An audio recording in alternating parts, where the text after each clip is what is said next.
गोरी तेरा गाँव बड़ा प्यारा मैं तो गया मारा. ഒരുപാട് കഴിവുള്ള കുട്ടികൾ ഇഷ്ടം പോലെ ഉണ്ട് ഇപ്പോൾ, നന്നായി പാടുന്നവർ. ഇപ്പോൾ നമ്മൾ റിയാലിറ്റി ഷോസിലൊക്കെ കണ്ടു കഴിഞ്ഞാൽ നമ്മളൊന്നും ആരും ഒന്നുമല്ല അതിന് മുമ്പിൽ. നിറങ്ങളെ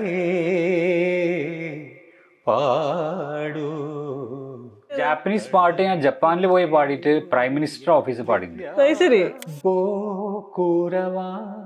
കിത്തോമാതിരു കിമിത്തോമതാ ആയിരു ഹിബിവോ. ശരിയല്ലേ ചിത്ര, ഒന്ന് പാട് എന്ന് പറഞ്ഞു ഭരതേട്ടൻ ഇങ്ങനെ പറഞ്ഞിട്ട് കുറെ കഴിഞ്ഞപ്പോൾ ആളുടെ ഇതൊക്കെ പോയി. കുറെ പാടിയിട്ട് വോയിസ് മനുഷ്യനല്ലേ. ചിത്രേനെ ആദ്യമായിട്ട് ഞാൻ ഇവിടെ പാടുന്നത് വേറെ, ജീവിതത്തിൽ ആദ്യമായിട്ട് കാണുന്നത്. അപ്പൊ അതൊക്കെ ഒരു ഡ്രീമാണ്. നമ്മുടെ മനസ്സിലൊക്കെ എന്താ വെച്ചാൽ ഇവരൊക്കെ എന്താ പറയാ, ഇവരൊക്കെ എന്ന് പറഞ്ഞു കഴിഞ്ഞാൽ ദൈവങ്ങളാണ്. ഇവർക്ക് ഇതൊന്നും ഒരു പ്രശ്നമേ അല്ല. ചിത്രന്റെ അടുത്ത് നിന്നിട്ട് അത് ഇതൊക്കെ സംഭവിക്കും, ഇങ്ങനെയൊക്കെ സംഭവിക്കും കേട്ടോ, പേടിക്കണ്ട, മനസ്സിലായില്ലേ. തിരിച്ച് ചിത്രയുടെ കാറിൽ തന്നെ വന്ന് സ്റ്റുഡിയോയിൽ കയറി ഫസ്റ്റ് ടേക്കിൽ കഴിഞ്ഞു. സരി മപദ പരി മപദ മപദ സരി മരി സരി സനി ദദ പദ സരി ദസ പദ സമ പദ രി മപദ സരി മചല കല്ലലൂ. എനിക്ക് തോന്നുന്നു ആദ്യത്തെ ഒരു ഹോം സ്റ്റുഡിയോ ചെയ്ത് ഞാനാണ്. കമ്പ്യൂട്ടേഴ്സ് വന്നു തുടങ്ങിയ കാലത്ത് ഞാൻ കമ്പ്യൂട്ടർ വാങ്ങിച്ചു.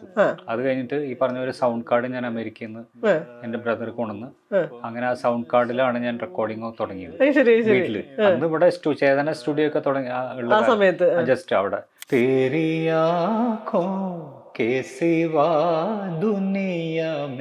ഞാൻ എൻ്റെ കോളേജിൽ ഒരു കോഴ്സ് തുടങ്ങി, post graduate diploma in audio engineering. കേരളത്തിൽ വേറെ എവിടെയും ഗവൺമെന്റ് തലത്തിൽ ഇല്ലാത്തതുകൊണ്ട് ഞങ്ങളുടെ IHRDയിൽ ആദ്യമായിട്ട് അത് കുറച്ചു കാലം, ഒരു 10 വർഷം അത് നല്ല രീതിയിൽ പോയി. മേരാ ജീന മേരാ മർനാ ഇനി പൽക്കോ കെ തലേ. എന്നെ ഏറ്റവും അധികം ഇൻസ്പയർ ചെയ്ത, അല്ലെങ്കിൽ എൻ്റെ ഏറ്റവും വലിയ ക്ലോസസ്റ്റ് ആയിട്ടുള്ള ഫ്രണ്ടായിരുന്നു ഫിലിപ്പ്. മ്യൂസിക് എന്ന് പറഞ്ഞ ഒരു ടോട്ടൽ മ്യൂസീഷ്യൻ ആയിരുന്നു അവൾ. യാദ് ന ജായേ ബീതേ ദിനോ കി. എനിക്ക് പ്രിയപ്പെട്ടൊരു പാട്ടുണ്ട്, ആ പാട്ട് പാടിച്ച ആൾ പോയി, ബാലഭാസ്കർ.